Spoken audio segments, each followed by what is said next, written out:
Asifiwe ulimwengu mzima. Ni kwamba mimi ni mwanjilisti wa kanisa la Grace Baptist Moline, na hapa kazi na huduma ambayo ninayo mimi ni kuwakilisha kile ambacho Kristo ametuachia.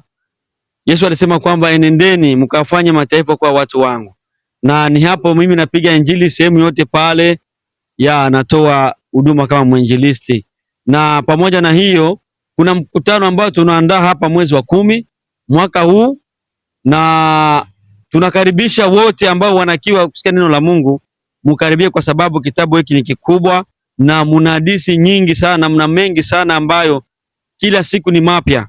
Kwa hiyo yawezekana umesikia ujumbe mwingi sehemu mbalimbali, lakini ni kwamba nikwambie kwamba kuna ujumbe mpya ambao Roho tena atafundisha kwa kiupya. Naamini kwamba Mungu atakubariki ukiwa pamoja nasi, na karibu sana kwamba tuchangie kwa kile ambacho Mungu ameandaa kwa ajili yetu. Karibu, tunapatikana Moline kwenye state ya Illinois. Karibuni sana, mnakaribishwa.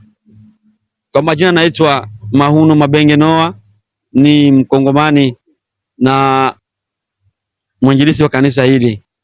Mungu awabariki nyote. Amen.